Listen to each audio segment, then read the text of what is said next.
The Trump administration announcing new sanctions against Russia over the use of a military-grade nerve agent on UK soil. And new information this morning, Moscow is upping the ante in the response. Moscow says it will cut holdings of U.S. securities. Let's bring in California Congressman Ed Royce, chairman of the House Foreign Affairs Committee. Mr. Chairman, good to see you this morning. Thanks so much for being here. Good morning, Maria. Your reaction to Russia's response, cutting U.S. securities? Well, I don't think that that reaction is going to be too effective in terms of our market because of their de minimis position in it. But what I do think is we saw on Friday a new two-year low for the Russian ruble. And at the same time, as the administration makes its case, and they were right to move forward on these sanctions, they're pointing out that the Russians in this case were caught red-handed. The British have films that show the Russian perpetrators, and so with that evidence and with these new sanctions, on top of the sanctions we've already placed on Russia because of their ongoing efforts around the world, not only to engage in undermining democracy, including here in the United States, but also their actions in Syria, this represents considerable leverage right now on Putin. We are sending the message to Putin. The administration is sending the message, you will pay a steep price for your continued intervention in our elections and for your other actions, such as this attack on British soil. So walk us through these sanctions and how impactful they may or may not be on Russia. Certainly. Why do you think they're so stinging? Well, first of all, these sanctions impact export and import. They impact electronics. They impact aviation. The second tranche of sanctions, which will go into effect in 90 days if Russia does not curtail these activities, could potentially affect the ability of Aeroflot to fly or land anywhere in the United States. And so the cumulative effect on this is really, really having a hit, not only on the value of the ruble, but on the Russian economy in general. You know, I remember that there was a story during the financial crisis in 2007 where Russia, Vladimir Putin, called up the head of China and said, maybe we should get together and sell U.S. securities. Now, this was a rumor. It was actually in Hank Paulson's book after the crisis.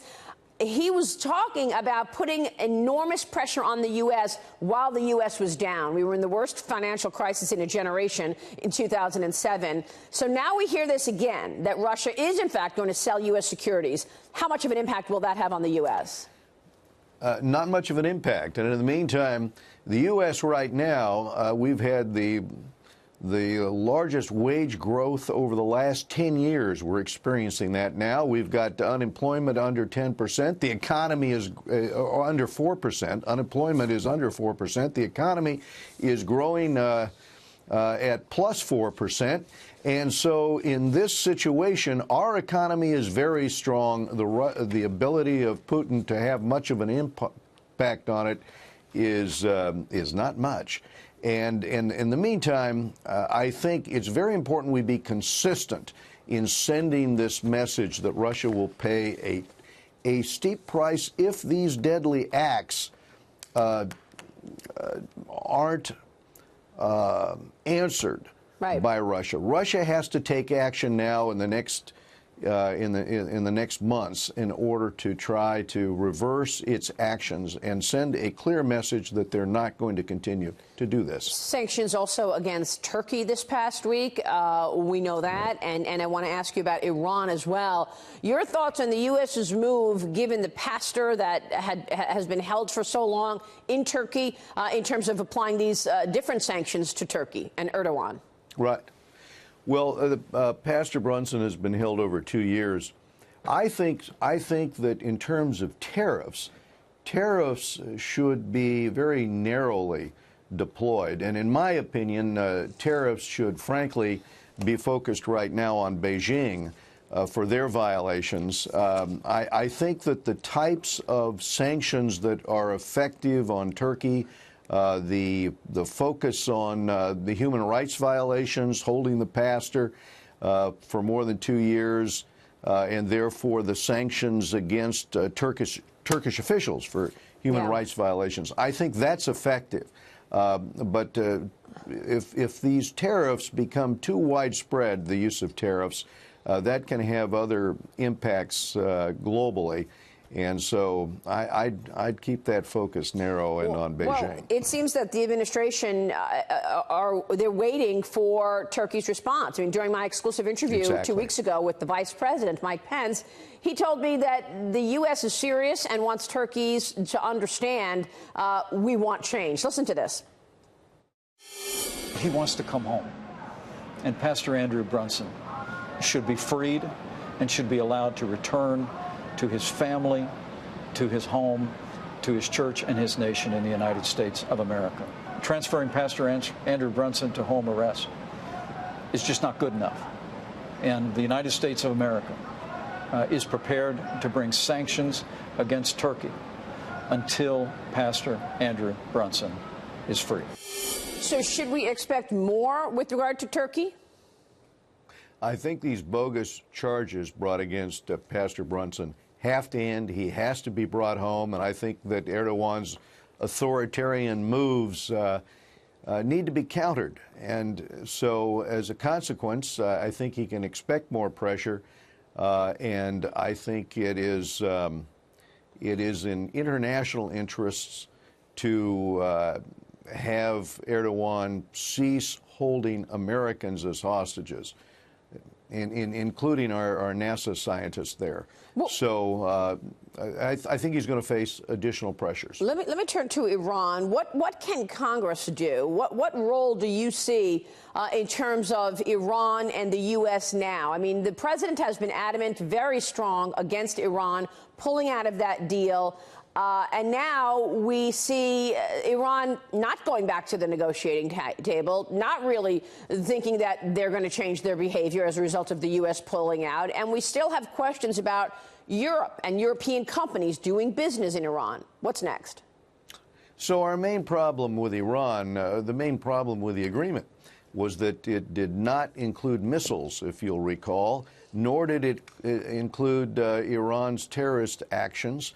And so as a consequence, you had the Ayatollah saying every military man must help us mass produce intercontinental ballistic missiles. And you saw the missile test here recently in Iran. This needs to be addressed. And one of the things we were trying to do was to get the other partners in the agreement. And I think we were, the British and the French were being helpful. Germany was not, in terms of getting an agreement in which we address these other issues that were not in the original agreement, and we did something about 12, 13 years out in the agreement. Everything sunsetted. So we had to address this sunset, and we could not get Germany to go along on that. Now additional pressure is being put by the administration directly on Iran. And you see it's coming at a time when there's widespread disruption across the country in cities all over Iran. That's right. You see people going to the streets in protest. So we're turning up the pressure. Yeah, let's not forget the impact that it's had on Turkey. I mean, last week, big week in Turkey, obviously. The Turkish lira plummeting, down big last week, impacting all markets across the world. Erdogan also threatening to withdraw from NATO. So we see a real impact in terms of markets in Turkey. I wonder if we're going to see that kind of an impact on some of the other detractors, perhaps Iran, or, I mean, Iran's economy obviously hasn't moved and it has plummeted. But do you expect further fallout in that regard? Yes, just as you've seen a 41% drop in the lira in the last year in Turkey, we're seeing a similar impact, and we're seeing hyperinflation in Iran.